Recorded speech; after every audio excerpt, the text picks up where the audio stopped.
Hi, everybody. Good morning, good afternoon, good evening, even in some cases. We're a global community here.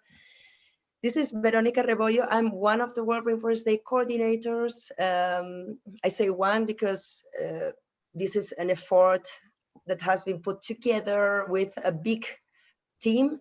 Heads up to my colleague, Nia Gorbunova, who she is also a driving force behind this event, behind World Rainforest Day and Rainforest Ambitions.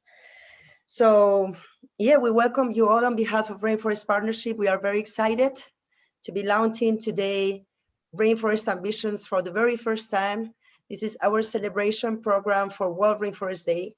And we're trying to bring together as many voices, experiences, and perspectives as possible for those groups, individuals, collectives involved in rainforest conservation and restoration. And today, in day one of Rainforest Ambitions, we are especially celebrating collaboration. Collaboration not only across countries, not only across peoples and nations, but also across sectors, to break the silos and to learn how to cooperate together better, how to capitalize from the differences that other points of view and other sectors can bring, and make a more effective conservation and restoration, more inclusive and more fair. So this is what this session is about. We have outstanding leaders representing different fields, research, business sector. We have also people representing laws and human rights sectors, finance.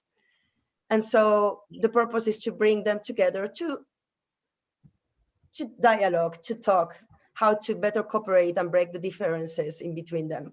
So I'm very happy to invite Lucia Gallardo. She's our session moderator. She's also the founder of the tech lab called Emerge, and she's also part of the board member of Rainforest Partnership. Welcome, Lucia. The floor is yours.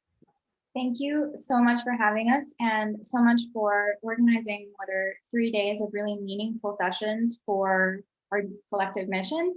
I'm very happy to have so many people in the room that I respect and admire for the work and the commitment that they have toward this mission. And I think it's, a few weeks ago, we were contemplating this session and thinking, how many brains can we put in the room that can be so, determined to work together to make sure that our collective targets are reached faster and that progress can be, not redundant and can be much more collaborative, much more intentional, and that our way respectful to all of these different perspectives that have been put in the room today, be it, research and academia, be it business and innovation. There's, there must be space and voices for Indigenous communities, for nonprofits, for policymakers, for journalists, for any participant from any generation, from any gender, from any religion. And so we all are sort of together on this mission. And so I'm really happy to have all of you here today. I hope that the session is fruitful. We have done a little bit of work ahead of schedule so that we can guide this conversation as best we can toward tangible and executable next steps that we can work on together. And so to that end, I am very happy to give each of you perhaps a minute to introduce yourself and your organization and what your primary organizational objective is, so that the people watching today can get a sense of what voices are in this room. I can start. My name is, as mentioned, Lucia Gallardo, and I come from, I suppose, the innovation sector. I run a company that focuses on building technology for UN SDG-aligned goals, and I'm personally passionate about rainforest conservation because I grew up near a rainforest. I'm very happy to be here today. Nianta, would you like to go next? Happy to do so. I'm Nianta Spellman, and I'm the CEO of Rainforest Partnership.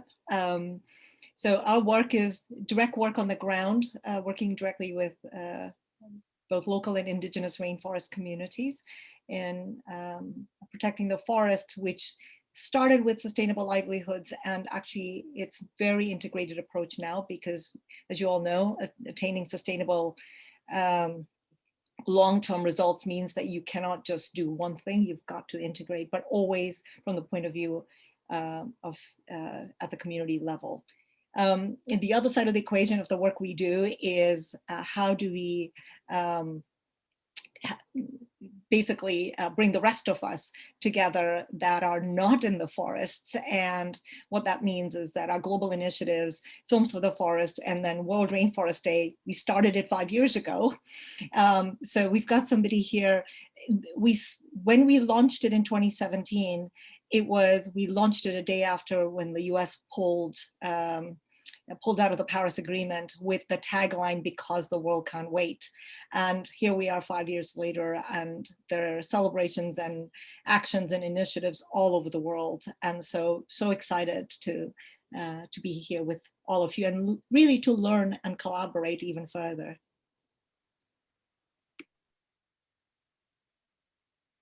Great. Jan, would you like to go next? Sure. Hello, everyone. Jan Lemuel. I founded Living Lands Federation. The goal is to be able to boost innovation for sustainability in several fields, mainly rainforest initially, although it has been slowed down due to COVID, the ocean, and urban life. And so the aim is to, we do acceleration of combining an innovator with someone on the field that's trying to tackle local problem, environmental problem. And we built an acceleration project for both. Incredible. I'm based in Singapore. Thank you. Kate, do you want to go next? I'm just going by order of who's on my screen. Lovely, happy to. Hi all, my name is Kate Horner. I'm the Deputy Executive Director of an organization called Amazon Frontlines. And we work to build power with Indigenous organizations to defend their rights to land, life, and cultural survival. We work across the upper Amazon with Indigenous organizations in Ecuador, Peru, and Colombia. Our team is a team of lawyers, technologists, geographers, filmmakers, storytellers that works to provide the tools, resources, networks alongside Indigenous organizations so that they can protect their way of life and their territories. At the heart of our approach is really deep partnership and deep listening so that we're responding to real needs on the ground. And we have, just as Nianta was mentioning, a focus on a holistic approach to protecting a way of life, because that's really at the core of why and how Indigenous actors have been such incredible stewards of their land. And they are facing not only an ecological tipping point, but a cultural tipping point as well, with the degree of extraction and fragmentation that they are experiencing. And really excited to be a part of this conversation and talk about collaboration with you all. Partnership globally around the world is also really important to breaking some of the narratives that exist, and to be quite honest, some of the racism that exists in understanding the fundamental role that Indigenous peoples play in solving these crises that we face. So thanks for inviting me. Thank you so much, Kate. Candice? Thank you. So my name is Candice Amori. I started the On Deck Climate Tech Fellowship, and we take a very generalist approach to what climate tech is. It's any organization that is getting us closer to a sustainable economy. And the two, we have some guiding values. Two that I think are most relevant for this talk are that we want to get all hands on deck. And so getting more people into the climate space. We really do need all different types of people in this space. And that's something that we're very intentional about. And then more shots on goal, where the idea is we want more organizations, or organizations to have more people available to them to make a difference and make an impact. And so we invite people who are innovating on the business model side, on the technical side, on the community side. And we're creating this micro ecosystem with a macro ecosystem in the climate space. Even though we call it climate tech, we're very broad in that, and think of community organizing as a technology, and a lot of Indigenous wisdom that we like to bring in. And so anyway, bringing people together and helping more people get into climate is really our goal. Awesome. Annie? Hi, everyone. It's an honor to be here. I am a co-founder of, it's a newer initiative called Unity. And what we focus on is really taking technologically advanced solutions, technologies, startups, and companies, and bringing together innovative leaders and empowering them through funding to solve some pretty big problems. And I've had most of my life I've spent in technology, really around advanced technologies. And really most of my focus nowadays is really that empowerment, empowering better companies to be built that's aligned to triple bottom line business models. So that's people, planet, and profit. And my other involvement, I'm an ambassador for the X Prize Foundation, as well as an ambassador for Singularity University and a leader there. And I'm also have the honor of being on the Stewardship Council for Pachamama Alliance. And a big focus that we are looking at in a couple of ways. One, the X Prize has launched a $10 million X Prize for rainforests. And I encourage everyone and anyone that's passionate in this area to get involved. And that is the $10 million prize is to help discover, really measure, and provide better information of our rainforests for action and impact, as well as a couple of other initiatives that I'm working on that I'd love to talk about, really about how we can help, accelerate some of the solutions for conservation, particularly the Sacred Headwaters Initiative that focuses on the Amazon rainforest in Ecuador and Peru. Great. Thank you, Annie. Welcome. Binka? Hi, I'm Binka Le Breton. I represent the other rainforest in Brazil that most of you have probably never heard of. It's called the Atlantic Rainforest. It's one of the spots in the world.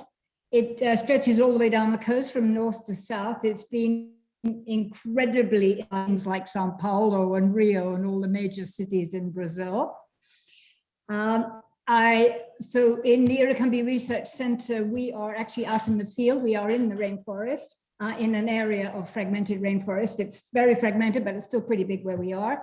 We're in an area of smallholder farmers, very rich water resources that affect some of the major rivers in the southeast part of Brazil. An area also where there's bauxite. So there's a question of bauxite mining, biodiversity, a whole raft of things we're dealing with. So our work is basically rainforest restoration, working with the local community, education, research, and public policy. And that's awesome. I'm thrilled to be here with you all, and I think I'm maybe the only person from Brazil. So anybody who speaks Portuguese, you can talk to me, okay? Thanks. Great. Any questions that come in Portuguese will be yours as well. Thank you. Oliver, what about you? Hey, everybody. It's really nice to be here. Thank you for the opportunity. I work with an organization called Cara Solar. We use technology to try to protect the rainforest.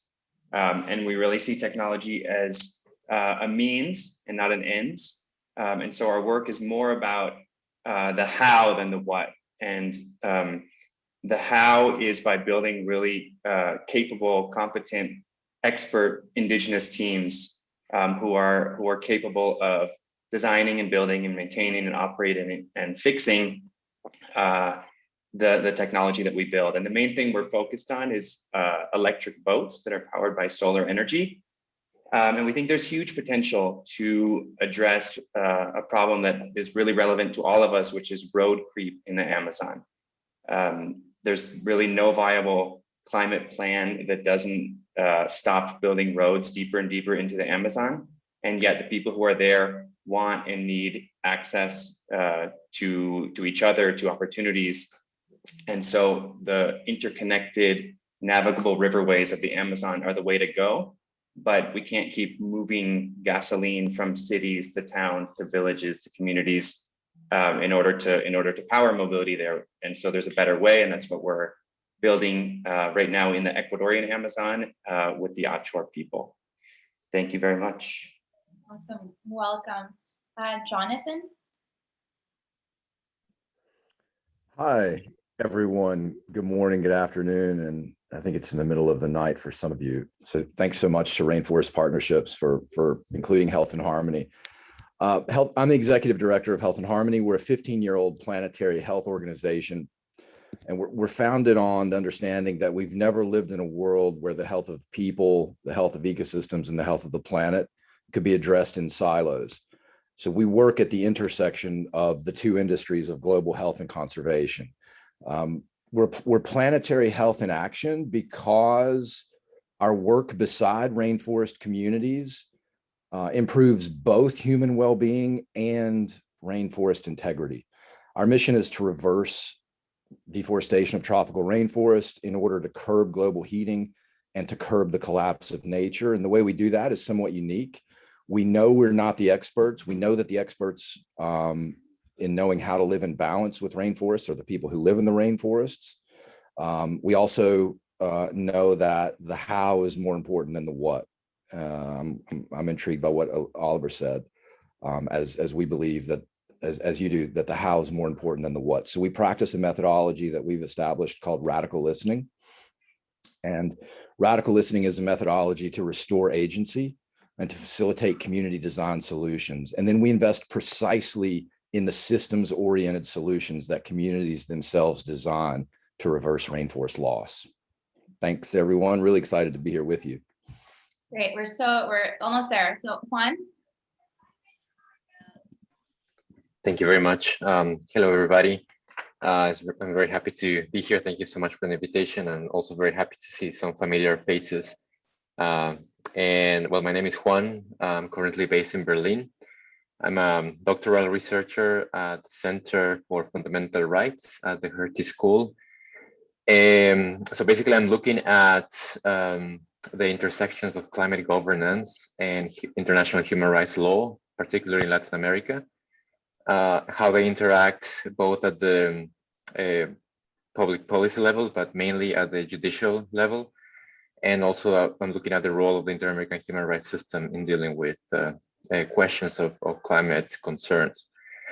So basically what I'm trying to do, what I'm trying to understand is to bring about a vision or an ethos of how co-constitutive relations of territories and culture are constantly interacting, and how human systems and natural systems are constantly interacting through the language of human rights.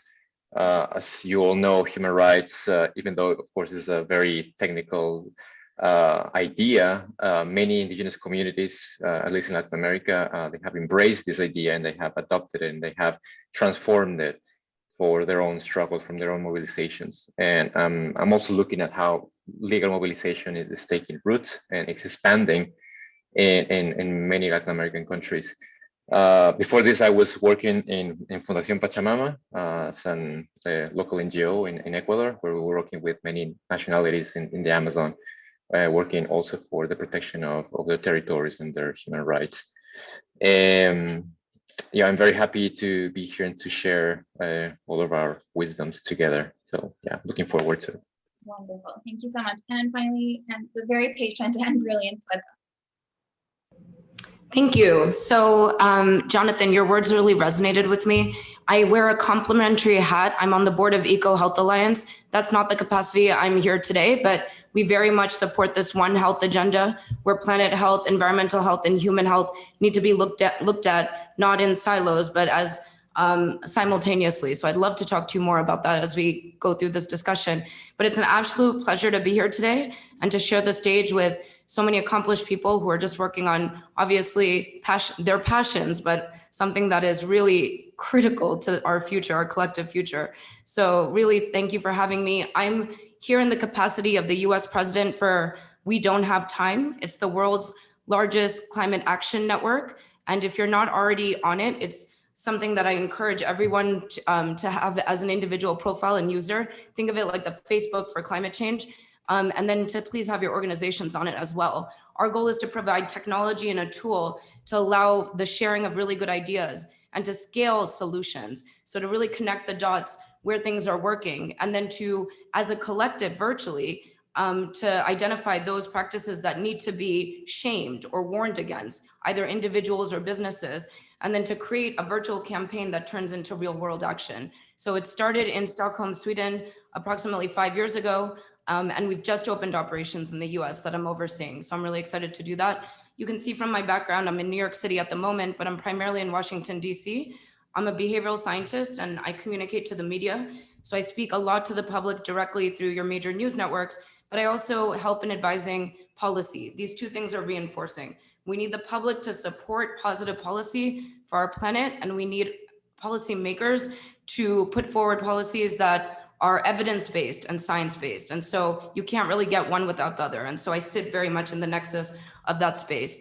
But thank you for having me. I'm really thrilled to get into this discussion. And my contribution will be the science behind science communication. How do we really identify effective messaging and get a cross-section of stakeholders to really not just understand what the science is, but then to actually act on it?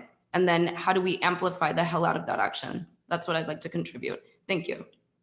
Amazing, thank you. And actually something that you just brought up, I think is really, really important, because just for the sake of people watching, before we got together in this room today, I sent out a survey and sort of asked about each panelist's experience in trying to fulfill their mission and what some of the roadblocks are to working together. And we've divided today's session into 3 blocks that address some of the primary roadblocks that we collectively identified. And so the first block I want to cover for a little bit, the next 20 minutes, is pace. And a big piece of pace is something that Soda mentions, is this notion that we're working within slow bureaucracies that sometimes don't understand the science, and so lack the collective will to work together towards something. And what that does is that it creates an ecosystem fragmentation that limits our ability to band together and work toward a solution. And so I think the first segment, I'd really like to hear more about how it is that you think or you feel that we could build more collective will that is focused toward our impact and conservation targets. And then, what maybe some of your most successful strategies in navigating these ecosystems that are severely fragmented or that are quite slow have been. And so I'd just like to get some thoughts there, and I'm happy to, just have someone unmic and go for it.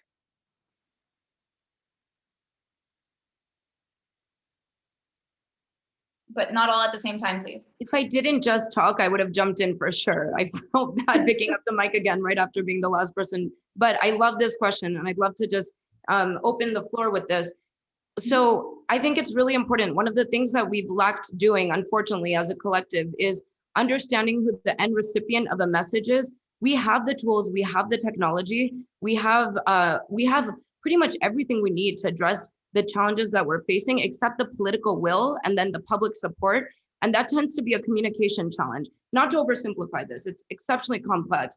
But if we were better at understanding what the different stakeholders' perceptions were versus the actual reality of the challenges that we're facing, and we're able to custom tailor communications in a way to close that gap, to fight misinformation, fight disinformation, and to align perceptions to reality, we could go a long way. And it's that closing of the gap and that effective messaging that results in behavioral change. Ultimately, what we're looking to do is see changes in human behavior.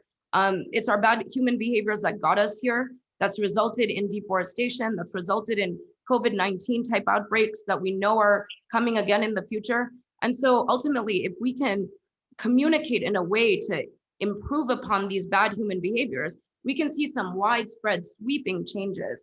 I'm not saying it's a magic bullet. In fact, it's really tedious, but it's redirecting some resources, time, attention, and priorities to understanding how people are processing information, what their current perceptions are. There's going to be groups of people who really are overreacting to some challenges that don't really require that amount of attention, and underreacting to serious challenges like deforestation. So we need to correct for the misperceptions that are there and tailor communications and watch and see what happens. So I just want to put that out there as something that we can spend a little bit more time and attention and resources on, improved communications. Yanianta.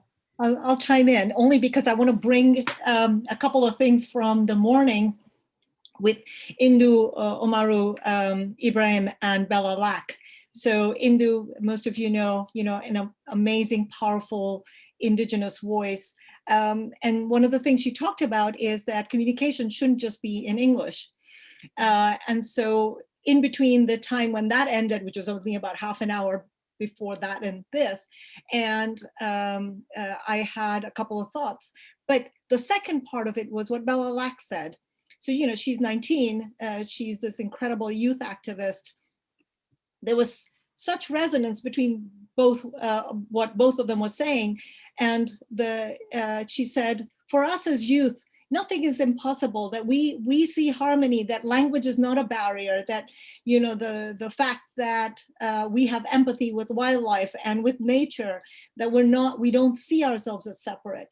And so when I started thinking about it, and I thought, how can we use technology? Sweta, when you talk about technology, I was thinking, you know, what if we had a panel with people from different parts of the world and we used AI to, you know, sort of Star Wars like whatever, translate what we're saying. Maybe it's not perfect, but at least it would allow some conversations, right? Pre-pandemic, we could not do this. Pre-pandemic, there were some things that were not possible, but last year our team in Peru did so many conversations. They did webinars. I think they did 11 webinars, and average views were like over 2,000. And they had, you know, community presidents. They had people from the Ministry of Environment, regional governments, local governments, scientists, our team members. And when they were calling in on Zoom, they didn't have video from the communities, but they had phone.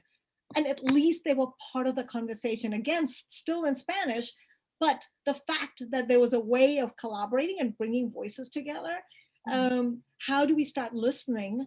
So I just wanted to bring a couple of things from the morning. And the other thing I will say is, what a wonderful thing to bring these conversations together. Every time any one of you spoke, I wanted to write something and I thought, okay, I'm the only one writing. And then I was like, okay, stop. But there's so much we can do together, right? How do we bring ourselves together, get us out of our own heads and our own spaces? And where are the common places? Leandra, this is an interesting point, because I think and also to Sweta's point, is that one of the big challenges that we have in talking about climate action is that the problems feel so big. And so if you are not a person that is actively working to tackle some aspect of these very, very big problems, it feels like an overwhelming cause that perhaps a lot of people don't know how to contribute to. So if you are a policymaker that has the intention or cares, you know, has some idea of the magnitude of the climate action problem, but then doesn't specifically know how to translate that into a very small policy, you know, action, or if you are a volunteer that wants to give time to climate action, but then doesn't know exactly what small act you feel you can contribute because just the problem feels so big. And so in the communications realm and in this technology realm, and I'm curious perhaps to hear about Candace's view, because she's interacting with people that have this grand intention, but then how do you make it so that it feels easy to actually act and ask for help and work with other people to bring this like big problem into smaller executable, I guess, intentions, right? Yeah, thank you. So to set context, logistically, because I think this will be helpful, we have about 150 fellows who come together for 10 weeks, and we actually start with a talk. Last time it was with Chip Fletcher, but he, you know, this great climate scientist, basically setting the stage of here is how fucked we are, right? Here are all the different ways that we are fucked, and you should know about this if you're going to get into this space. You should be able to talk about this and really internalize this. The next day, we have a climate psychologist come in, and this is all remote. So 25% of our fellows are global. We want that to be increase as well, but we have the climate psychologist, and Nyanta, you were there for the Build Weekend. So thank you so much for contributing the Rainforest Project, where in our Build Weekend, we have this focus on taking action. And so we had these different projects that fellows could choose from and actually execute on them.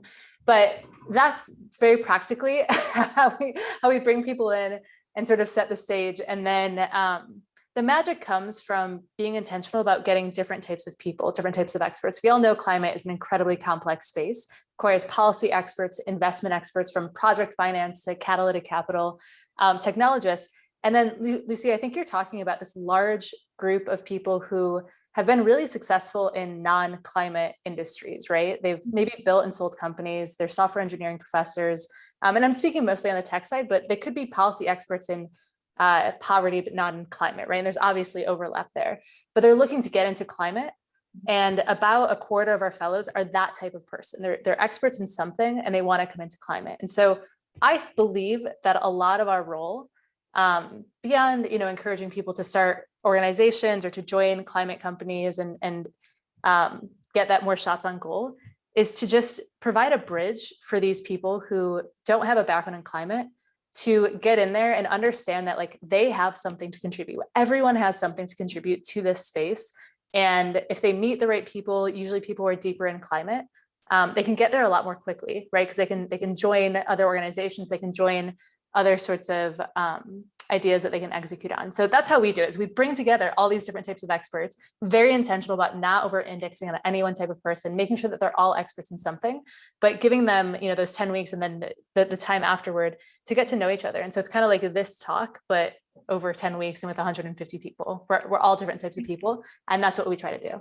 And today you've met like 9 potential partners for the OD Climate Fellowship, I believe. Annie, your hand is up. So I really love this discussion, and Lucia and I think we were talking about this a couple of weeks ago in Miami. So I absolutely agree with what Nyantas, and Candace have all been saying. Part of what one of the organizations I'm involved in, Unity, we've been doing is really asking, how can we get to greater mass of people involved, not necessarily just the experts, because we get pulled in by experts from, incredible organizations that have been on the ground, that really understand the challenges, but we really feel that how we're going to make a dent, how we're really going to push the needle or move the needle is from a grassroots perspective, and getting people involved where they understand what's happening, where there's not the overwhelm, where there's not the let's put our head in the sand and we'll wait 50 years and try, or someone else will figure this out. But it's where people feel very empowered, and they have steps, and they have measurable steps for measurable impact as individuals, as friends, as circles, and then eventually schools, companies, corporations, cities. And so we started, we're still in the very early stages of a vision called Commit. And it's really using very advanced technologies that we use, in all kinds of ways, but really how we can get many, many more people in the millions involved and why they want to. And so I think especially touching on the fact that this is overwhelming to most people, at least with some of the market research we've done, most people just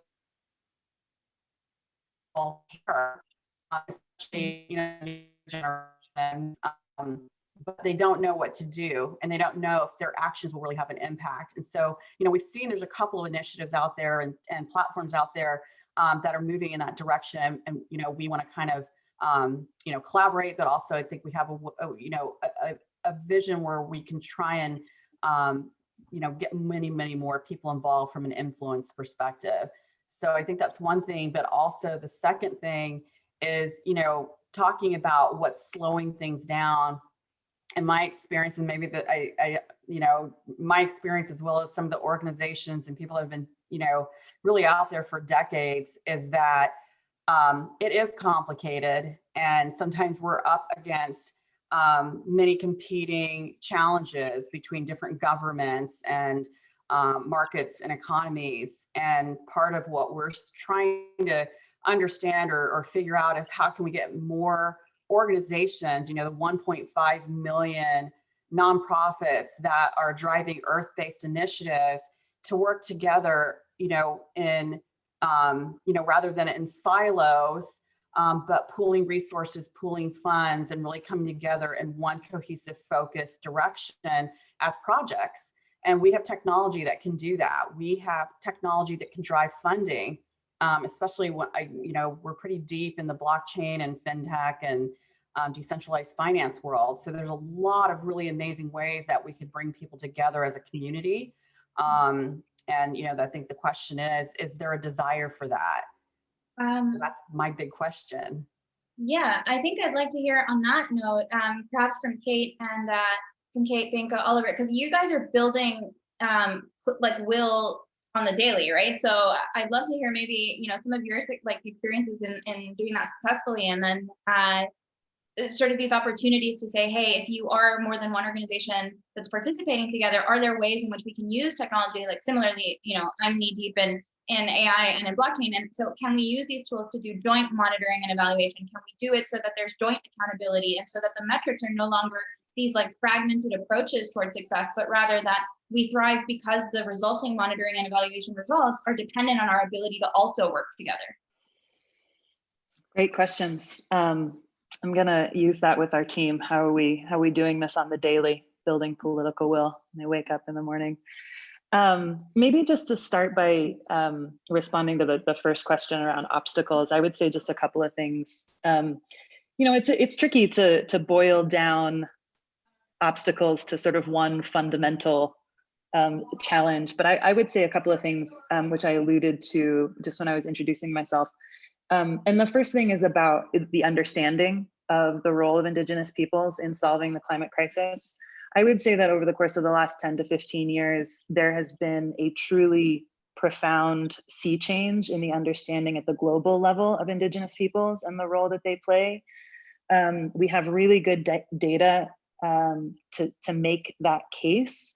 More than half of the world's land is claimed and managed by Indigenous peoples and local communities around the world. And we're starting to see that recognized in multilateral and international spaces and starting to see some of the money flow.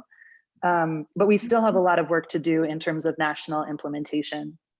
And on the national implementation question, you know, I think that others have also mentioned this, and when we start talking about the role of communications, excuse me, and behavior change, that's not actually fundamentally a technical or data problem anymore. It is a political problem. Of course, there is a role for both the visionary big picture analyses that will show us the path forward, and analytical exercises that will resolve specific immediate barriers in implementation. But fundamentally, we're often talking about how do we get the judges to rule in our favor? How do we get the National Assembly to recognize a particular right? How do we get the ministers to not pursue an extractive strategy that is going to decimate huge swaths of territory? And part of what we have found is, you know, obviously, the political levers are going to look different in different contexts. So you have to take a somewhat bespoke strategy. For us, where we work across the Upper Amazon, we have found tremendous potential in using legal avenues to secure change. But it's not just a technical, legal, analytical exercise. It's really founded on the value and importance of bottom-up organizing. So all of the legal strategies that we have employed have not even just worked with a couple of plaintiffs. They have been built from the community up using traditional forms of governance. And in all of the cases that we've pursued, we have used some of the tech tools that we have built and co-created with Indigenous partners to both map and document their lands and to show their ancestral uses, as well as to map and document the impact of extractive industries on their lands, and then use Indigenous created knowledge, Indigenous created data to make a case at the courts, showing the power of community organizing to put pressure on the judges. So we're not just showing up with a legal brief and 2 plaintiffs. There are whole communities that are showing up in the courts to put pressure on those judges. And then equally, coming back to the point about disrupting some of the lack of understanding, we place an equal emphasis on building partnerships globally. So there's a really important role for putting pressure in some of these national contexts. So we have used our storytelling to invite in and bring in the global community into a lot of these campaigns and political battles that we're waging. So I think that there are really exciting opportunities to be able to build and deploy networks for specific aims. I think that's one of the things that in the climate community we probably we get stuck on a little bit is the magnitude of the challenge. And it can become overwhelming. And I think giving people moments of opportunity to engage and to get those wheels turning, you can see those catalytic campaign moments happen around the last 10, 20 years of climate campaigning. I think in Indigenous organizing spaces, Standing Rock is a really good example of how that has catalyzed change. That wasn't,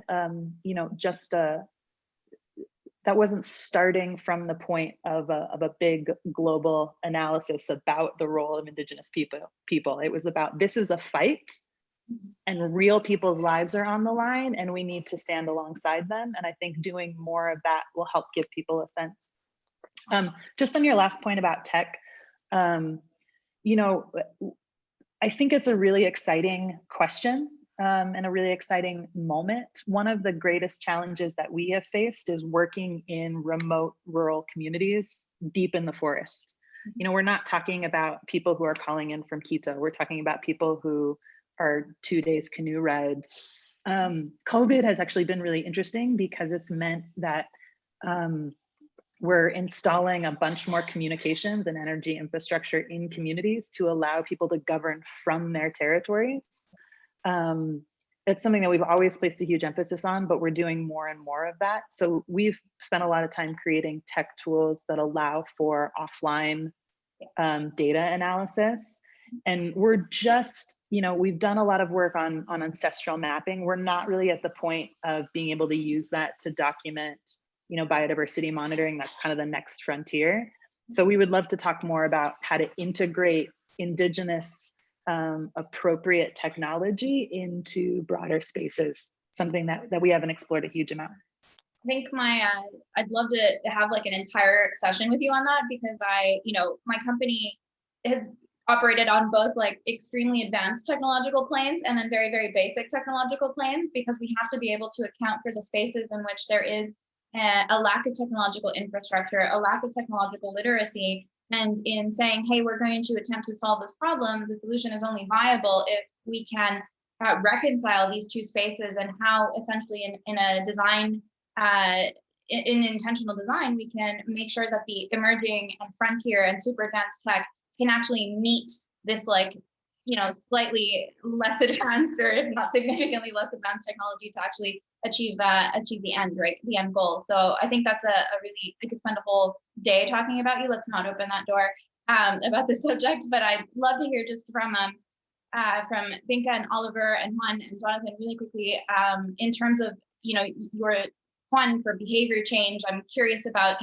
this research that you're doing and how you think, the comments that have come before sort of are either validating some of these hypotheses, and also just ways in which we can better incite this behavioral change in how our policymakers think about the way that the natural systems sort of come into play when they are making these decisions that are about our social system.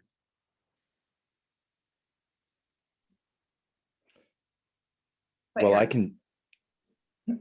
Sorry, who did I interrupt? No, you go ahead. No, go ahead.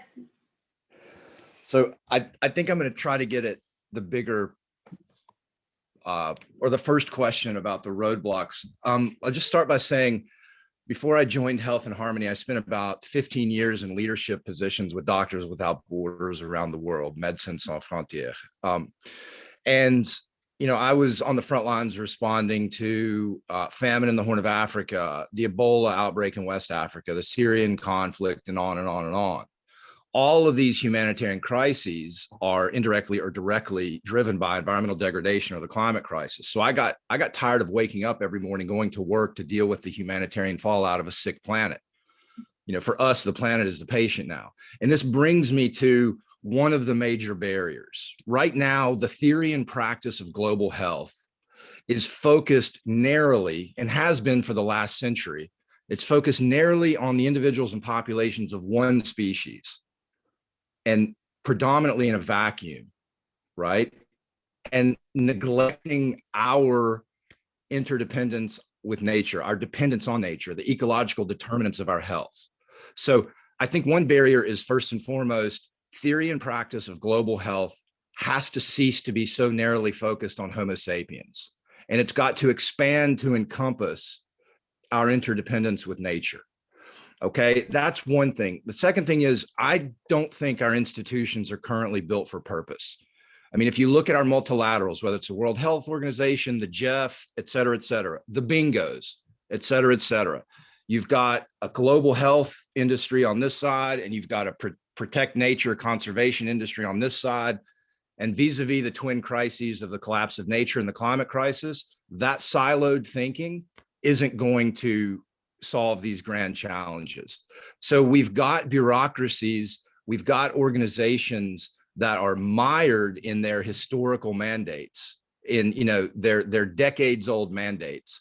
And they absolutely, while they may agree with the interdependent message that we bring, they're unable to shift their missions. Their mission creep is anathema. But vis-a-vis these twin crises, if we don't have mission creep today, if we don't question our mandates today, whether we're the WHO or the Gates Foundation or Partners in Health or Doctors Without Borders or the government of Indonesia or the government of the US, then we don't stand a very good chance, because these are the institutions that have arguably failed us, right? And so I would say that, number one, our perception, our actionable perception of health needs to expand. Number two, every institution on the planet, government, non-government, private, et cetera, has got to fundamentally look at its own mission and ask itself, is the execution of our mission really going to help us outmaneuver the twin crisis of nature's collapse and rampant climate change? I'll stop there for now. And then I don't know if Oliver, Binka, or Juan have anything to add. Otherwise, I can move into block 2. I wanted to say a couple of things before. I'm just trying to understand everybody's narratives and how they can actually fit together in a grand narrative in which everybody can actually jump in and where everybody can feel identified and included, which is a big change. It's a big challenge, specifically because in order to do that, we need to ask the question, and then we all need to be in the same page, both theoretically and how we're gonna move forward with our actions. I say this because depending on how you frame the problem, then the solution, the potential solution, or the potential approach you might want to tackle would be very different. So many people in the global South, they have a very wise understanding of how the problems manifest in the real world, and it's a political economy problem basically. So it's basically the problem of global demands of raw materials in the global North. It is the main cause of the ecological and humanitarian ruin in the global South. That's basically the main thing that is happening.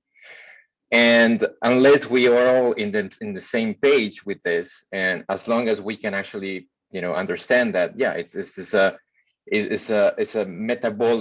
global metabolical crisis that we're facing. It's not only about the forests that are being wiped out, but it's all the other planetary biophysical determinants. So I think that once we understand this, and at the same time, once we understand that there are no easy solutions, I wouldn't say that technology will solve all of our problems, not at all. I would say, I would be very cautious about that actually. And if we don't tackle also the social problems, this is not only about environmental justice, it's also about social justice. It's also about how we, at the same time, tackle inequalities. At the same time, we tackle how we overcome the monopoly of knowledge production, of epistemic production. How we might also jump in the conversation on how to tackle also the tax avoidance gap at the global level, which is a fundamental issue in my opinion, and according to a lot of research as well.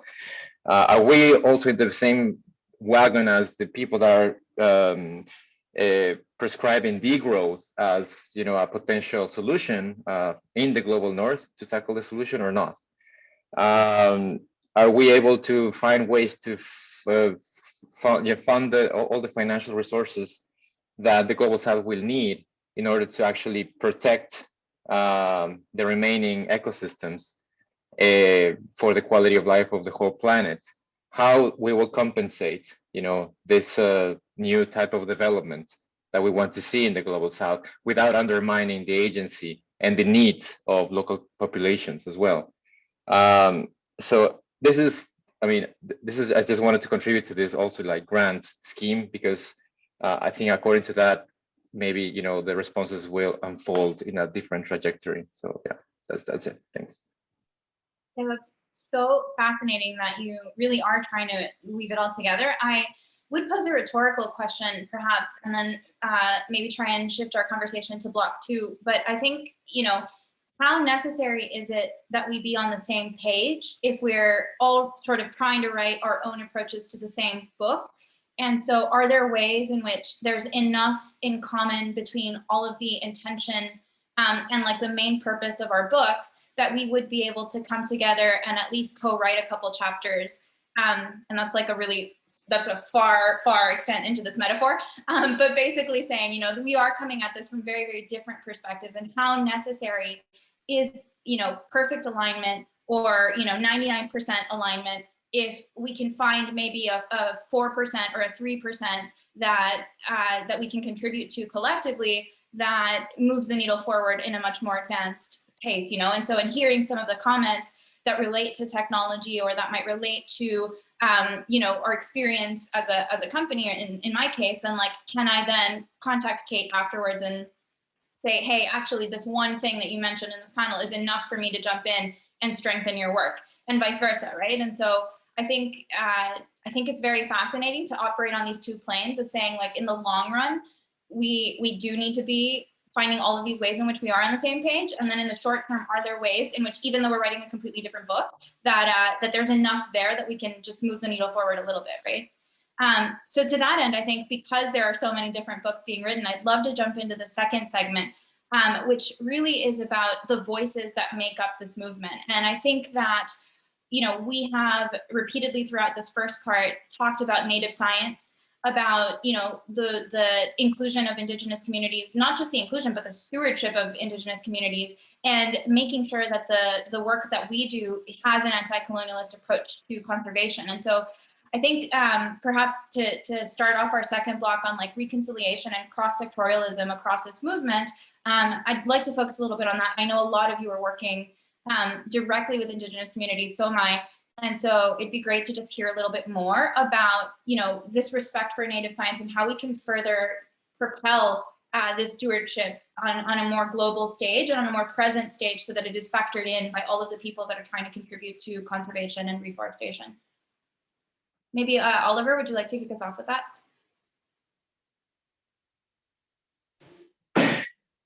Sure. I hope I know where you're going. I don't know. I think awesome. We'll find out together. I'm sitting here noticing how much we're all invoking Indigenous people, and yet we're not. And I think that's you know, and I apologize if I'm making assumptions, but I don't know. I'm kind of sitting here reflecting on that and reflecting on that contradiction. And I don't have much more to say about it except to reflect on it. And yeah, this question of how do we all fit together? And, you know, I think about myself a lot as kind of a bridge where we're, you know, trying to connect this big word technology that also is being invoked a lot to kind of the day-to-day resistance that exists in places like Achuar territory and places like where so many of us work. Yeah, I think one quick thought that I would share with you all is that and this is not a total non sequitur, but a really liberating thing that's happened for us in our work over the past couple of years is that there's a logic in our world, like say the Western world, that if you're doing something in tech, then you're about growth and profit. And we kind of stumbled into that logic where we were constantly trying to come up with answers of, oh, how are you gonna make a profit doing these solar electric boats that are really just responding to a need and don't have any business model behind them. And we came up with all kinds of ideas that were really just just half-assed attempts to answer a question that we didn't even really care about because that wasn't what was driving us.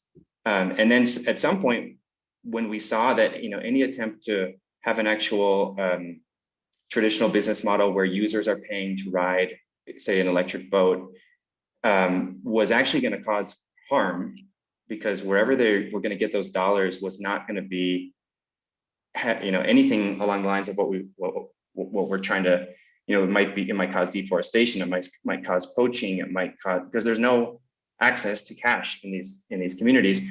And it was really liberating to say, okay, we're actually not doing that. This is a fully philanthropic endeavor, and we feel that there's resources in parts of the world that we can move to another logic, which is a logic about changing the reality on the ground, or providing a really tangible benefit on the ground. It doesn't have to have a profit model behind it. That was really that removed a big roadblock for us. So I just wanted to share that. Awesome, thank you. And I'd love to hear a little bit from Binka and your experience, because you are, as you say, operating in an area that most people don't even know about. And so I'd love to hear some of your experiences there, and what you have sort of learned as you focus your work on a space that has a lot less attention than what the rest of us might be working on in a physical space. Yeah, we are operating on a sort of microcosm level. We are in an area that with a whole raft of different priorities and needs. First of all, I make it clear that we're not working with Indigenous communities, we're working with traditional communities. And so that's a kind of whole different ball game. But we are trying to reconcile so many different demands, particularly now that have come to the front with COVID. So we have, for example, we're in a very water-rich area. Brazil is a very water-rich country. But over the last 4 or 5 years, we've been feeling the effects of climate change. And there actually have been, on farms, smallholder farms, springs drying up. And that's, total disaster. There's no infrastructure to cope with that. So we've been working with the local community to do ecosystem restoration focused on water. So water is one big issue. And we're not just talking about the local farms, where it may be, it's an area, our project area is about 3,000 square kilometers, about the size of Rhode Island state. Population about 150,000, so not very many people. Lots of small scattered smallholder farms. And so helping to restore the water resources here has an immediate on the ground benefit for them, but also there are about 500,000 people downstream who rely on water supply, part of which comes from here, both for consumption and also for power, because most of the power in Brazil is hydropower. So we're trying to get those, that whole block of stakeholders. Then there's the biodiversity conservation. We have many endangered and endemic species. They're finding new species all the time. So there's the whole biodiversity area. There's the economic driver for the smallholders whose cash crop is coffee. With climate change, that's getting increasingly difficult to produce. And then the kind of elephant in the room is that when we discovered that during the military government, which left in the 1980s, but which casts a very long shadow in remote areas, lots of mining concessions had been given out to not to international companies, but to Brazilian companies, some of which are private, patriarchal, very opaque. And these mining concessions were given out during that time, and people only discovered much later. So working with the community to help them find their voices and to help people understand how we're going to reconcile all these different things. We know what we don't want, where we are identifying what we do want. It's a patriarchal society, so women traditionally have not had much voice. Anybody over the age of 35 has not had much schooling. The younger generation is at school. The standard of education is not very high, but it's something. And the big change that's happened for us over COVID is we are relatively remote, nothing like, you know, the Northern Amazon, but relatively remote. But many families have at least some kind of a phone, not necessarily internet connection, but, you know, they're able to access stuff on their phones. So we've been able to create networks, both at local level and then way across Brazil, from the fact that we're all much more accustomed to communicating by, you know, using tech. So that's the main thing, the main way in which tech has helped us. And I think further on in this discussion, we'll be talking about how tech could be helping us to restore the forest. So I'll leave that for then. But I just wanted to emphasize how it is on the ground, trying to reconcile all these different priorities and stakeholders. And even with the mining, you know, some people think that they will make money out of the mining in the short term without considering what's going to happen in the longer term and whether the land is going to be usable. So we're working in all this, and it's really interesting to join this discussion and try and interact on a much larger scale. But I just wanted to give you some kind of grassroots stuff about how it works on the ground. Thanks a lot. Great, and Jan, I'd also love to hear some of your thoughts on this discussion as well, be it the one from the previous segment or this one. Yeah, I was impressed by all those interventions. So sorry, it took me a time to jump in because it was super interesting. But to the point of being exactly regarding two things, I would say the point on technology.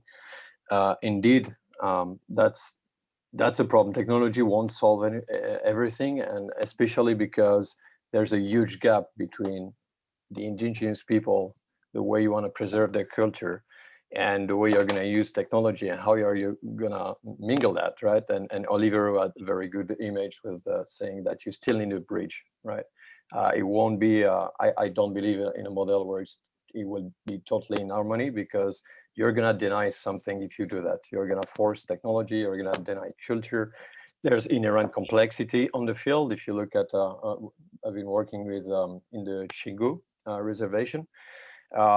We talked about bureaucracy and how it's complex to connect all the big organizations, but you have a lot of bureaucracy in the tribes locally. They need a unanimous vote for any decision. So anything you want to do is going to take a long time.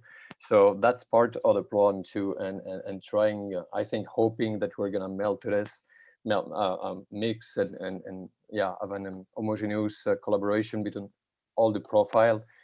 I think it's unrealistic from what I've seen, especially you have different kinds of forests, right? You have the part where it's really remote with indigenous people, but you are also the one that are exploited now, right? And there's also an angle to do that with companies and the way they do the palm oil industry and all agri-tech industry. That's where maybe you would have more technology, because it's already it's part of the, how do you say, it's already advanced science, the way they make business and everything. So technology would help and be really integrated. But yeah, my point was more into on the ground to, there are several approaches. You need different approach, totally different approach. The thing we try to do that works though, there's a need for education also for the indigenous community, and that's to the point of somebody was saying, hey, they're not represented here. They kind of are by us, but to have a direct representation, it's super hard. We tried on several conferences and trying with the translation system and everything. It's super tough actually to do that. But there's still a layer of education to bring them to be able to enforce them, to defend themselves towards our society, I would say, legally. There are some approach out of the culture that we don't speak the same language from a legal standpoint, or we don't have the same expectation and everything. So there's also a bottom-up building to give them the weapon to fight with our weapons. We were in, if you recall, Nianta, we were in the Roundtable with Raoni, and Raoni was saying he's been fighting for years with his spear, and now the new generation has to fight with our own weapons, because he realized it was like, yeah, I'm fighting a war with on a different field and different weapons. So there's this approach also. I wanted to say a word on the fact that we have to support them also in what they use, because if we want them to be still the master of their destiny, there's still a reality. Unless you do a totally closed reservation, they have to come a bit on the breach also as we're going on in the jungle. Lucia, may I jump in with one point? Of course. So this is really a matter of trust. I get asked this question really frequently. We need to make sure that when we are reaching out across stakeholders, that first of all, we're really representing that cross section of stakeholders on not just climate change broadly, but its many ripple effects and across the globe. So how do we do that? And how do we ensure that there's equal representation? We need to be able to build that trust with various communities, especially those that are most vulnerable. And it comes down, the message is the message, the science, the evidence, the facts. Yes, we'll get more of it. But that message, the way it's actually distributed, it needs to be actually aligned to the reality of access that people have, and who communicates it is critical. Is the person communicating it trusted? And that might not be somebody who looks like me or somebody who looks like one of us in this panel, but it needs to be somebody that is, and we do the right research and we figure out who that is, but it looks like the person who is the end recipient of whatever behavioral change we're looking for, or some representative from that community to be part of the conversation. So that's really critical. We learned that through science, through behavioral science, but we also learned that through actual application. So the science policy work I've done in the past required getting tribal elders to the table. We had to do that successfully in order to address some of the science policy issues. And more specifically, it was the loss of Delta smelt, the fish in the Northern Pacific. And the University of Sacramento was hosting, and the University of Vancouver and Simon Fraser University came together as a collective for the Northwest to try and really address the warming waters and the loss of certain marine life. And if we didn't get the tribal elders involved in that conversation, it would be completely pointless and not representative of the real challenges that the people that are most affected by the actual loss of marine life in that particular region are facing. So it was complicated, but it was doable. And we were able to successfully get the elders to the table to represent the interests of not just the indigenous populations, but more broadly, those that are most vulnerable to these impacts of climate change. So it's critical, it's tough, but it can be done. And it comes down to building that two-way engagement and that trust, and identifying the right person to communicate in a way that actually brings people to the table, because we're not gonna get very far without that. I agree with you 100%. And I think you bring up an interesting point about trust. And trust is a really, really heavy word today in 2021. We are living in an era of rapidly produced content, unverified content, of these like narratives that are adding a lot of personal agendas, political agendas, etc., to words of science, words of fact, words of research. And so, in this era of viral content, of unverified, unchecked content production, how do we collaboratively protect the integrity of the storytelling, protect the integrity of the voices that need to be front and center, and then use it in better policymaking, in better solutions, in better projects, etc.? I think, there's a fair question that was asked in the chat, which was, where are the Indigenous voices in this room? And it was not for lack of trying. Back to this original point that we were making, that English is the language that is being used to continuously talk about rainforest conservation.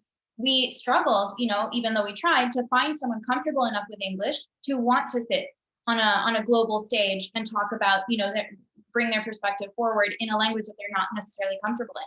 So in this world where content production is primarily in English, or at least initially in English, and then that's where most of the policymaking and support or thoughts on this, on this mission sort of come from. How do we work together to make sure that there is integrity in the stories that are being told and how they're protected and how they're, just who's telling them? And so on this notion of trust, I'd love to hear some of your thoughts about that.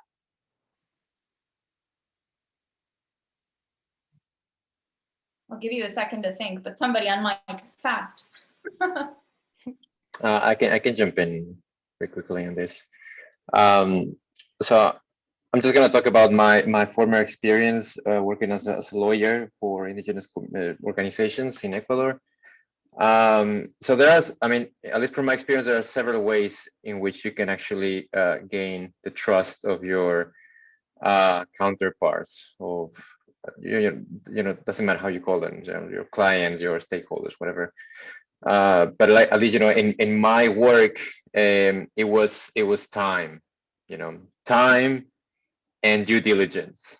That was, I would say, the main ways in which you can actually gain the trust of the people that you're working with. But that will depend. Those two variables is absolutely context dependent, right? So and there are there are other like less important variables, like the fact that they some of these indigenous leaders, they would see me as as a lawyer who knows how to solve a potential problem, and I would be welcome, and they will listen to me. They will actually listen to what I have to say about the potential threats to their territories and so on and so forth, and what could be the potential strategies. But then that initial trust is very unstable. Mm-hmm. So it will only consolidate over time, and if you do a good job. And so if you want to work hand in hand, both at the local level, in order to empower indigenous communities, for example, or rural communities, campesino communities, you name them, there's always the challenge there is to bridge the trust of the mediators of the message, because what I'm going to the strategy, like the big strategy scheme, which would be how we can work together hand in hand with the potential donors in the global north in order to foster funding or leverage discussions between the decision makers and people in the front lines. So then if someone from the global north is the voice of the fundraising, for example, for the people in the in the US and Europe, that's probably not going to be the same person that indigenous peoples will trust, because if this person haven't been there in the territories, if this person haven't established humane face-to-face relationship, then that would be very difficult.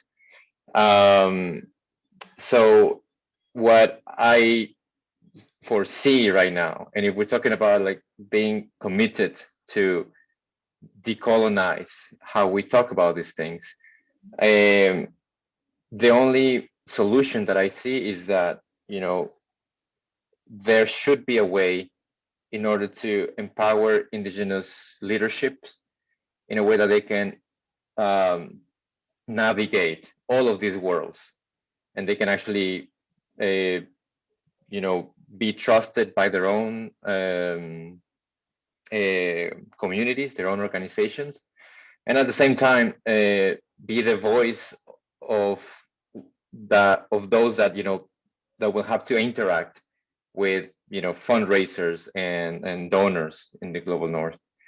So that's the question of trust that I that I see and that I would, share. Thanks. I would just add really quickly on this point. I mean, I think that trust and partnership is so vital to really all of our work, but especially working with Indigenous folks. And I'll say that it's not easy either. We're an organization that has the vast majority of our team lives and works alongside Indigenous organizations. And it's a constant discussion within our team about how to do it right. And it's something that we're always interrogating for ourselves.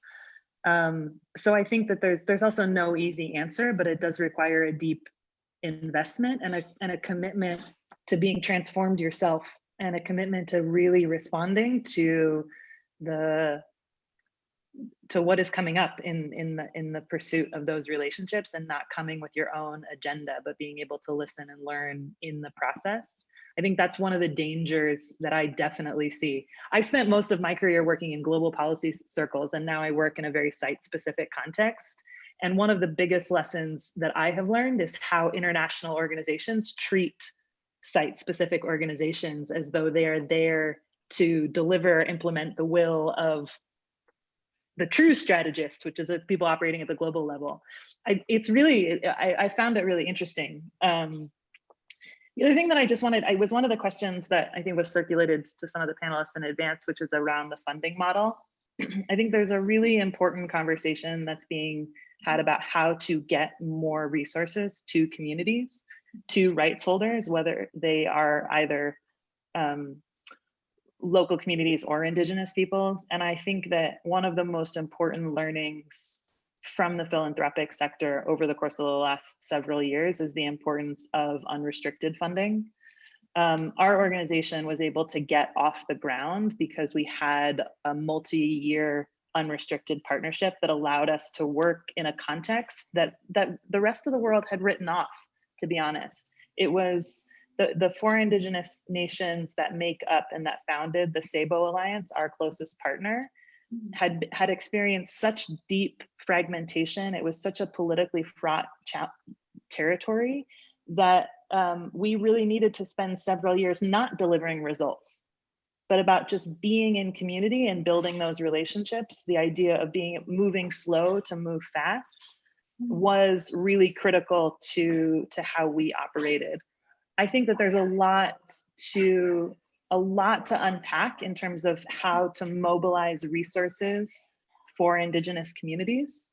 It's a challenge that many are grappling with, but I think it's one that merits more consideration. But at a really fundamental level, the way that money is flowing also needs to be based on a relationship of trust, and not on a basis of implementing the vision that the Board of Trustees has laid out in New York or DC or London. That it's really about responding to needs and allowing people the opportunity to innovate in the context of rapidly changing threats, in part because many of these people are literally putting their lives on the line to do this work.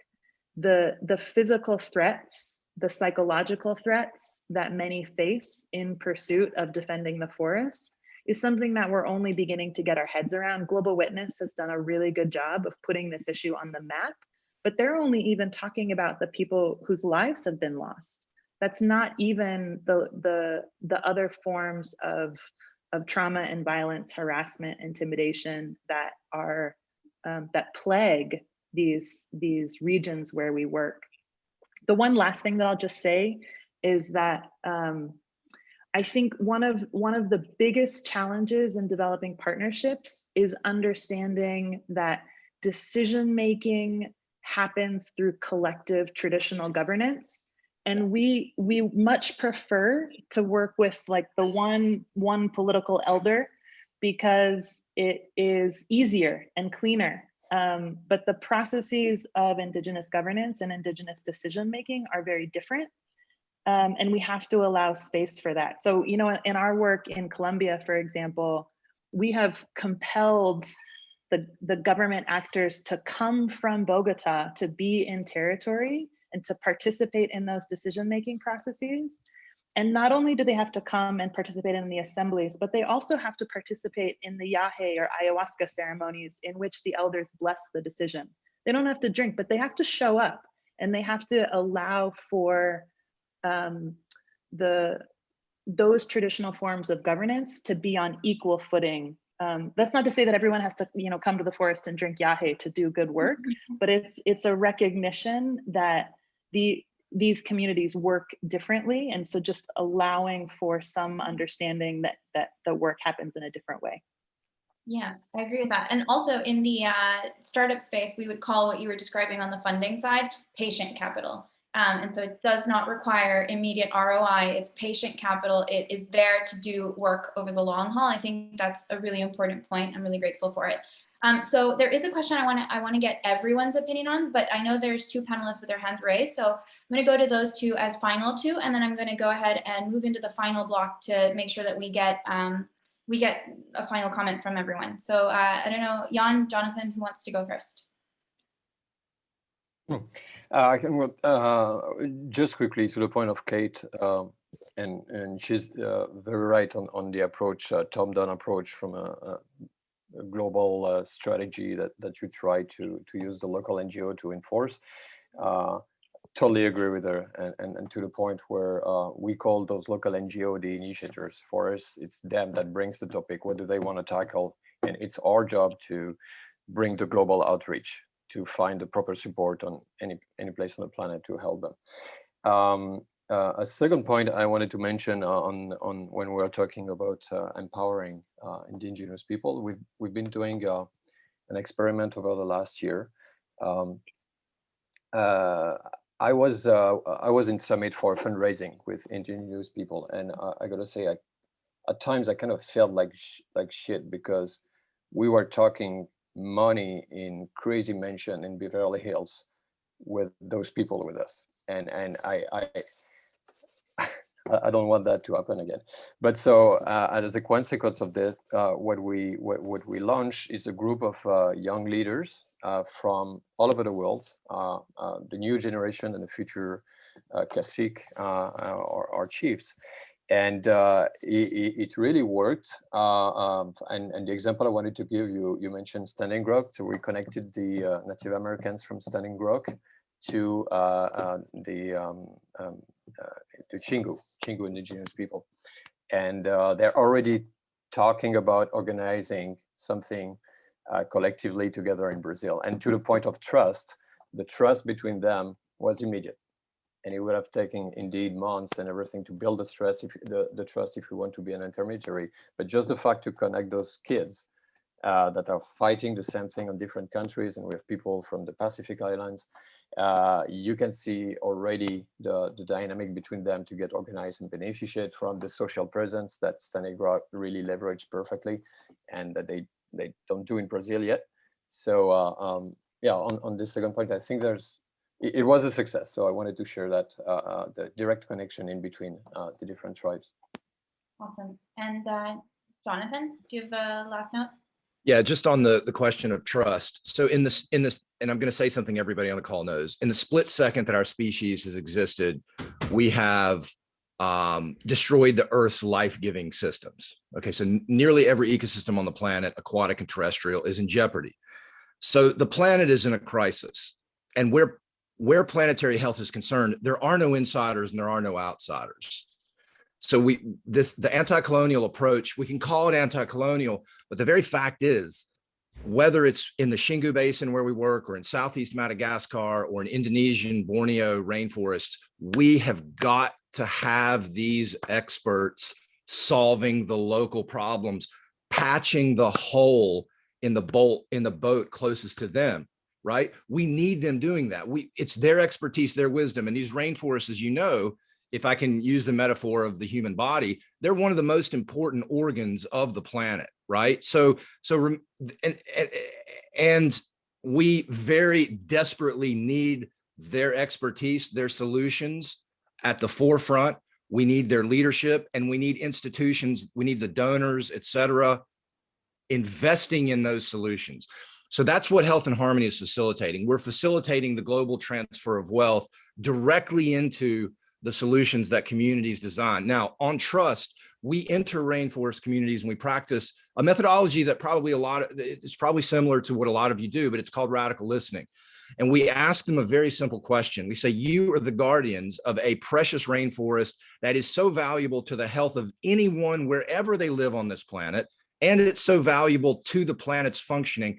How might the world community assist you to live in balance with your rainforest as a thank you for your guardianship of it? Because my family's health in Tokyo, Nairobi, Joburg, Stockholm, wherever, my family's health and the budget of my national health system are all intimately related to the decisions that these communities are forced to make in their own lives. And so that interdependence is demanding, and I would say it's more than trust. It's a desperation. We desperately need them. We desperately need our institutions to honor and value and promote their expertise. And then we need the funding. We need to transfer wealth back into these communities where it has been and is being extracted. It's a fantastic point on interdependency. And I think I'm going to perhaps use it as a segue to try to say, it came together a little bit last minute, but the goal was really, how do we take like a real tangible first step in putting all our brains together and figuring out what is it that we can do for each other to move this forward in a much more expedient way. And so to that end, I guess I'd like to take the last few minutes for each panelist to say the number one most immediate thing that you need to do your work better, and the number one thing you feel you can contribute to this mission. And so I'm happy to be the last one. So I will allow Jan to be the first one. He's just the first one on my screen. The main thing we need right now, I would put aside the Xingu story because the project didn't go through as fast just because of COVID, and they were worried about surviving before anything else, right? So that was a bit different. But globally speaking, it sounds stupid, but we need cool projects actually, because we've been talking with development agency, everybody around is like, we have money, but we would love to find very ambitious projects and cool projects. So that's the problem we have right now, is trying to find on the blue economy. It's much more easy because you don't have all the problems we mentioned about. But on the rainforest in Indonesia, or it's to find very local project without politics, under the radar, where we can try and do with technology and innovation, do trial and error, and be able to come up with cool things that we can replicate. But it's just having this opportunity to find the places where you are under the radar. That's the main issue so far, because you hit right into politics and everything, and that's what holds up. Awesome, great, thank you. And then Sweta. Sure. So I don't like hearing anymore that I'm one person, what can I do? I think the takeaway for anyone in the audience is that there is something that we can definitely do. We have the tools at our fingertips now. We have come leaps and bounds with science and technology.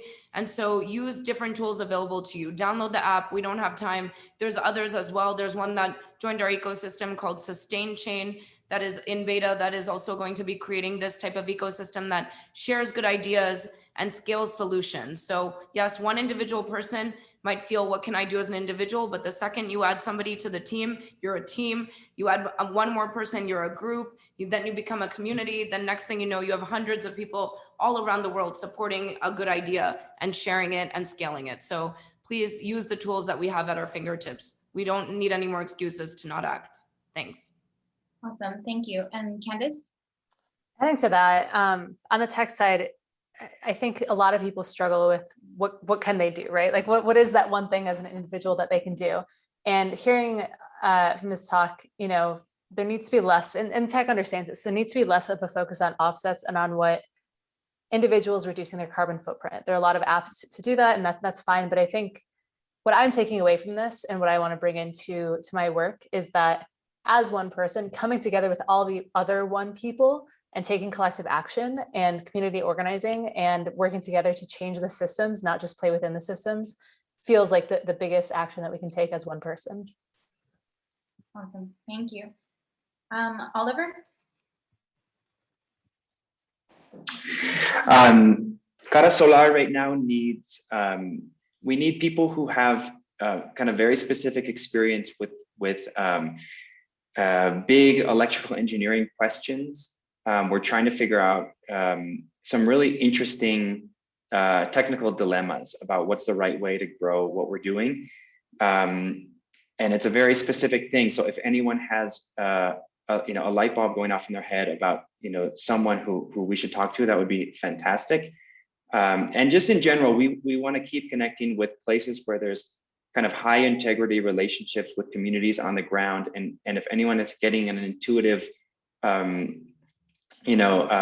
call, then please connect with us, because we kind of finally feel like after 12 years of trying to do this in the Achor territory in Ecuador, that we finally figured out a lot of how to make it work. And so we're really excited to start to work in new places. Binka? Our big hairy goal is to plant 1 million trees in the rainforest here before 2030. So that's going to require a huge amount of work, and we're working day and night to get towards that. I think our biggest need is strategic partnerships towards creating, a sustainable financial model to be able to do this, and to be able to bring all the stakeholders in our local community, and which is happening. 2030 feels like tomorrow. And 900,000 trees to plant. So what we need is strategic partners, and some. We know what we're doing. We know how to plant the trees. We need to be able to talk to people in the financial sector and to partner with them so that their business expertise can be put to work on a grassroots program on the ground. That's what we need. Binka, Annie, Candace, and I, and Jan will have a call with you after this this panel. So I'll just jump over to Annie then. For us, I think what's incredible with some of the networks that we're involved in is that there's a lot that we can do if we come together. And so there's some specific projects, I would love any of the expertise and the amazing panel and people and, anyone that's participating, insights, collaboration. It's, a few more people can go a long way. And, so for me, it's, I don't want this to just be this conversation and then we all go off into our individual projects. I would love to continue the conversation. I know Nyanta's been kind of, dropping those beautiful, wise words through the panel. So collaboration and ongoing collaboration towards tangible, measurable, actionable. Great. Awesome, thank you. And Jonathan? Yeah, the Intergovernmental Panel on Climate Change, hundreds of scientists have told us that we have until the year 2030 to have atmospheric carbon dioxide. Collaboration is easy. We've never collaborated more broadly and more widely than we have right now. That's not the panacea here, and neither is tech. We either, where the health of the planet is concerned, where indigenous rights, where rainforest integrity, where the health of the planet is concerned, I fundamentally believe we either need to bend political willingness to our ethos or we need to subvert it. I've been in, in the last several months, we've been doing quite a bit of high-level advocacy with the US government, with the G7 nations, and with the World Health Assembly, none of which have responded, whether it's to the future of preventing pandemics or whether it's to the future of ecosystem protection like rainforests, et cetera. None of them have responded with any declarations that are anywhere near the magnitude of the challenge. So we either have to bend political willingness to our worldview, or we have to subvert it. And so, you know, Health and Harmony, we're developing a technology that would basically put our modus operandi into the virtual space. So listen, document, invest, link to resources, and facilitate a transfer of resources. But we don't have time to continue focusing on collaborations, focusing on tech, right? We need to do this. Don't get me wrong. I'm not trying to be provocative. Don't get me wrong. But we simply don't have time to continue to focus on tech and some of these and collaboration, some of these buzzwords and these nice thematics, if we don't see a real change in political willingness. Now that's local, regional, national, and international, right? So I would just caution us, leaders like us, I would caution us to get too caught up in the wind in our own sails, when internationally right now, I would argue that we're not succeeding. Great. Happy to also have a conversation with you around governance models and newer models of technology, because I think there's a lot happening in that space that I think is particularly exciting and addresses some of the concerns that you're expressing now. I've dedicated now a lot of my life to solely focusing on projects that include, like, technological projects that include a governance model and a shift in the way that we sort of go about these, like, building the corresponding ecosystems and how they interact with political will. So super happy to hop on a call with you to catch up a bit there if you'd like. Would Kate? love to. Yeah, just on a really practical basis, I was going to say that 2 of the cases that our organization has supported Indigenous organizations to litigate over the course of the last couple of years, the Kofan and Warani victories, have been selected by Ecuador's Constitutional Court, which is the highest court in the country. The cases are about an internationally recognized human right called FPIC, Free Prior Informed Consent. And the reason why that is so important, not only in Ecuador, but also across the entire Latin American region, is because even when Indigenous peoples hold title to their land, the state almost always retains subsurface rights. So as we look at the commodity prices and the expansion of mining that is likely to kick off and to only grow over the course of the next decade, this particular right is oftentimes the linchpin strategy for Indigenous peoples to resist and counter extractives on their land. We have quite weak implementation of this right in national context. So the hope is that by getting a really strong ruling in Ecuador, that will have ripple-on consequences throughout the region. We don't know when the hearing will take place, but Amazon Frontlines is growing a campaign to do in partnership with the Sabo Alliance and with Confenyai and hopefully COICA, some of the most important national and regional Indigenous federations. So just to emphasize that the Ecuadorian Constitutional Court, many of the constitutional courts in the region are hugely susceptible to international pressure. They are willing to comply with international human rights law in a way that national assemblies often are not.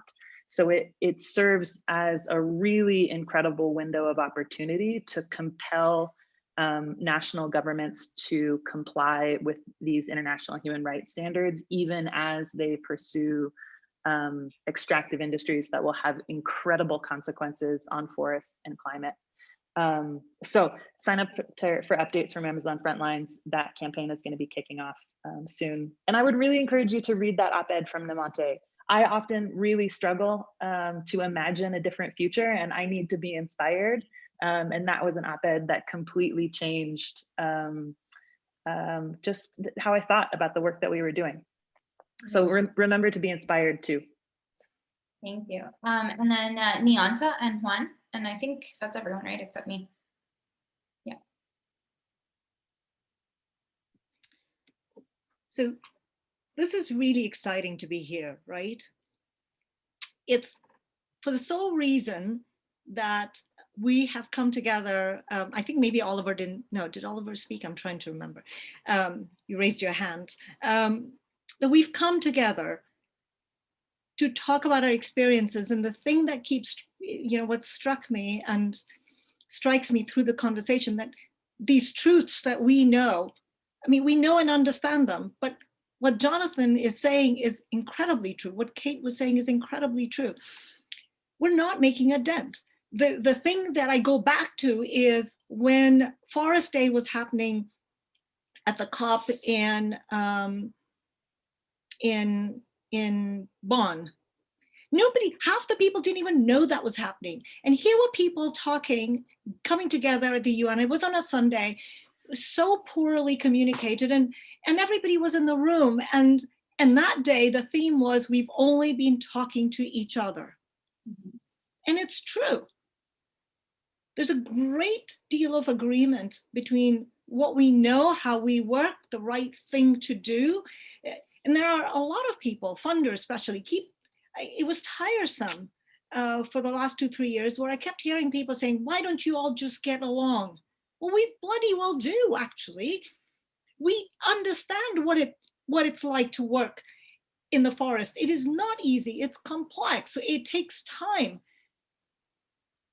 And the way Indigenous people work, and you've heard it from many people, it's not on the same trajectory, it's not on the same timeline, it's a different way of thinking and living and being. And local communities that are not Indigenous, it's not just Indigenous communities, it's also local communities like the one Binka's working with. We work with both. And there's more that's similar between all of us on this, regardless of where we're living, than any one of us and somebody who's Indigenous in the way they do things and the things they know innately. A young person can identify 600 trees in a forest with name and habits and everything, and they've barely gone to high school. And biologist goes in and discovers trees. Well, this young person's known because they've grown up with it. There is all that knowledge. There's all this, out there. We know the way. We know we have the technology in a great many ways. We have enough money. If somebody can buy a piece of digital art for $69 million, then I think we have enough money to do all the work we want to do on this world to fix the things we want to. So what is it that we're going to have to do? And I'm wondering if the next step would be this group, busy as we are, and at least a couple of you have wanted to talk to you and we haven't had time, right, Kate? I mean, how many times have we tried when we haven't spoken until we drop in like this? How do we create time?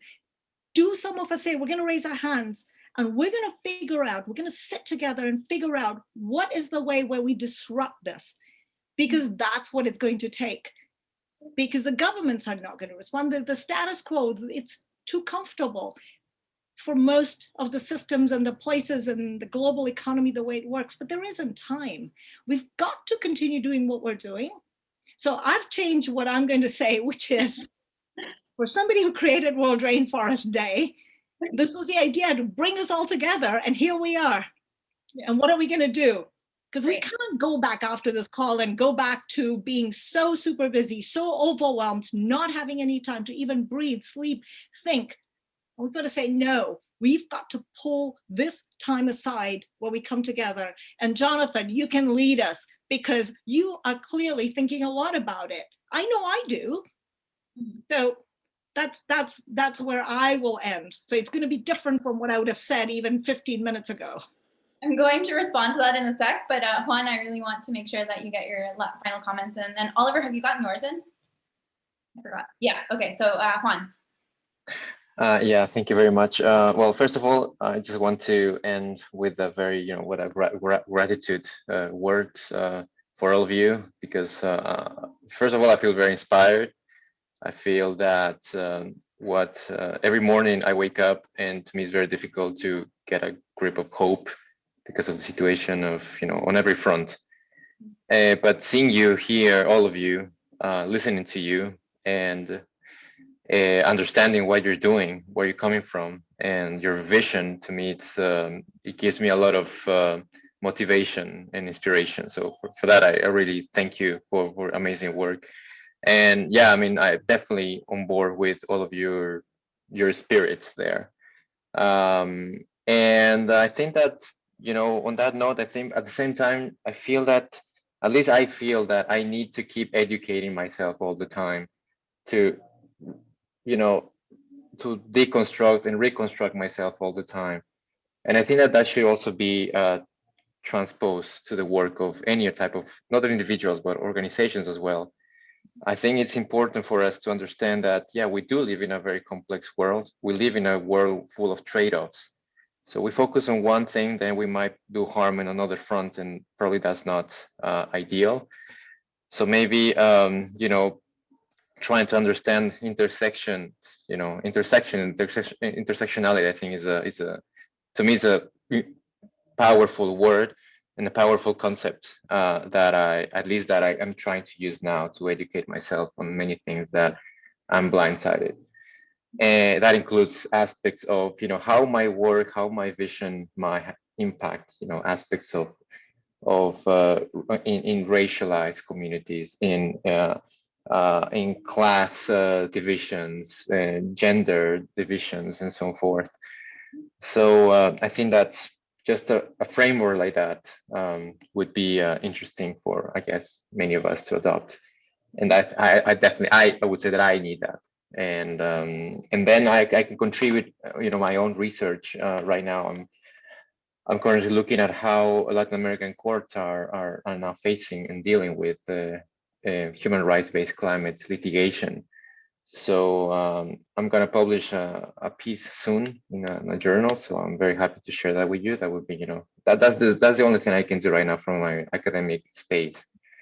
And I hope, that litigants, lawyers, activists can make use of it, because I know that there are a lot of potential there, but also a lot of barriers that I highlight in my study. So, yeah, that's it for me. And thank you very much again. Awesome. Well, thank you all. Before I launch into my comments, I do also want to thank you all for being here and for sharing very candidly your thoughts on where we're at and where you're struggling and where you see opportunities. And I think, that was really the intention of it. And just to maybe even echo some of what Jonathan was saying, but maybe with a slightly more optimistic note, is that in 2016, I was working in artificial intelligence, and I was going down the rabbit hole of trying to understand blockchain. And when I sort of understood enough of the concepts, I realized that the value of it must be so powerful that it must already be in use in different parts of the world in different ways. And I wanted to understand what those were. And so in 3 months, I spoke to 554 blockchain related project owners, founders, programmers, investors, et cetera, in different parts of the world. I think it was something like 27 countries or something like that. And I went down this rabbit hole. And once I walked out of it, I understood the value and that projects were being worked on that I couldn't even contemplate. And so when we sit here and sort of work in our own lane, we can go down this lane and feel like that's all there is in the world at the moment. But the reality is that putting all of these brains in one single room shows us that there are many things being worked on in many different domains that potentially can strengthen the work that is happening in our own lane. And so I, am really pleased that that's the openness with which we've received the session today. I think that next steps for us are going to be to, take the notes that have been taken from the session, some of the questions that have been asked, and put them together in a report, and also share the contact information for all of us to make sure we can have these side conversations that are necessary.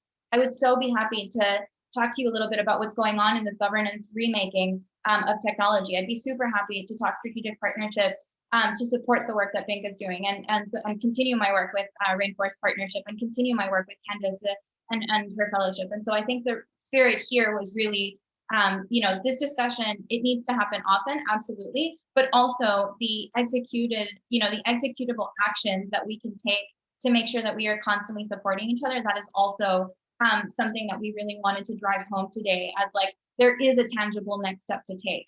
I'm also looking for interesting projects. And now that I sort of am, I can take maybe smaller projects here within Emerge, but also maybe talk to Living Labs about taking on bigger, more complex projects if we can find them, right? And so I think I'll also be reaching out to Jan. So that's really the spirit within which we wanted to sort of leave this session, is that you are not alone in your lane, and that there are other lanes that can complement and strengthen and accelerate the pace that you're working. So I hope that that's been sort of your takeaway today, that you do reach out to people on the panel once we share the contact information, and that we come together and do this again on the regular, because it seems like it's a healthy thing for us, both in our search for hope and also in our ability to do our work.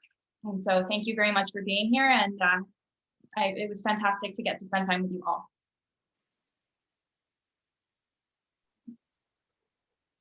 Huge thank you to everybody.